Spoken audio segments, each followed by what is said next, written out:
time again for another review of another of my collection. This one's a bit different. It's rather than being a mystery box, while it's still from Ultrasabers, this one is actually a custom order.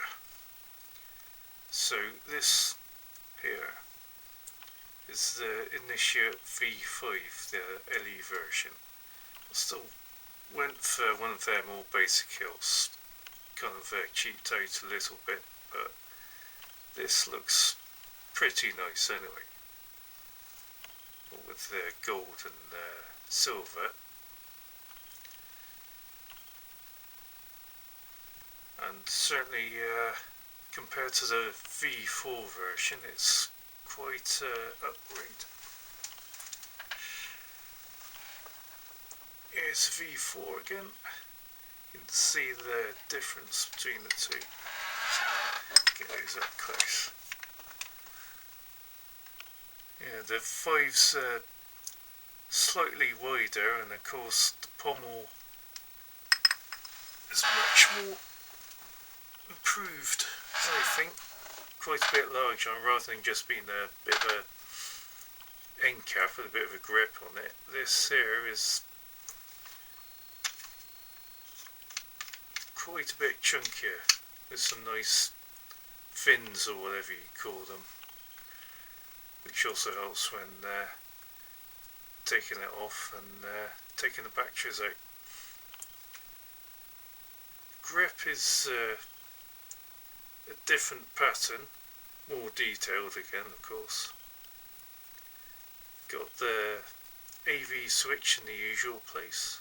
Went for a non-lit AV switch, so it's pretty much like the other one, silver, but it goes overall quite well with the whole hilt.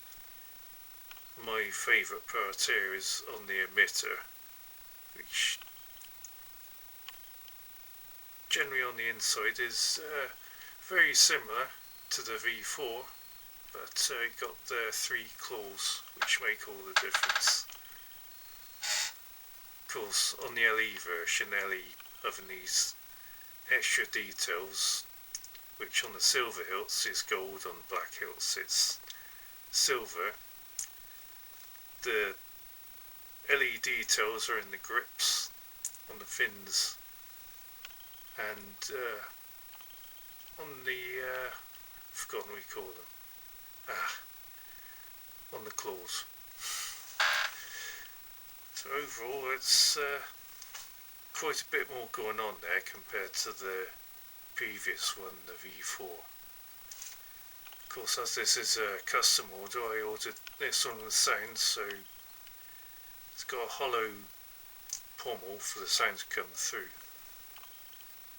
It would be nice if there's kind of a grill, just sort of solid with some holes in there to vent the sound out. That way it gives some protection for the speaker. So, unlike the others, this one does have sound.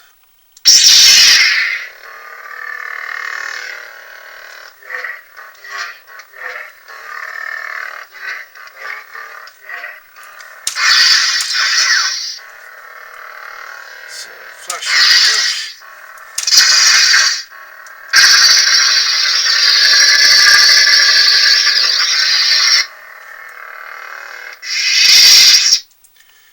Turn off to make sure you can hear me. This is the Obsidian V4 board, so I can adjust sound fonts. I think it holds about 6, although it can be a bit difficult finding compatible sound fonts. It's kind of old tech, but it is a nice first custom saber, and I'll certainly be keeping this in my collection. I've adjusted some of the sound fonts, took some of the original ones out and put some new ones in, and this also contains the Emerald LED driver and possesses RGBW LED. Well, most in-hilt sabers, they use the RGB for colour changing. This has a slight advantage having the RGBW, so as well as red, green, blue, you've also got white. That way when you want a white blade you get full on white, and it adds extra range of shades of colours blade wise.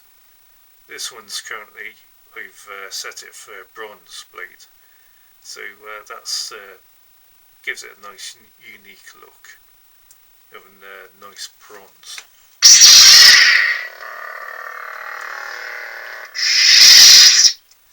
Looks pretty good on camera, couldn't help myself. Yeah, of course, because of the electronics it's a bit more weightier. I also got it with a dueling blade, so this is a good deal thicker, but it still lets light out, but it's a lot more resistant to damage if dueling. But this actually, the price of it actually enabled me to be able to make an entry into the Ultrasabers winter raffle. So I did actually get a prize from that one, and that will be on the next review. But yeah, overall very nice saber. I think even though I've got some fancy hilts now, this is still a nice one in my collection. Maybe I'll get it sort of upgraded at some point, but no immediate plans at the moment. Anyway, I think that about wraps it up. If you like this video, then please leave a like, and I appreciate you watching this video. I'll see you in the next one. Goodbye.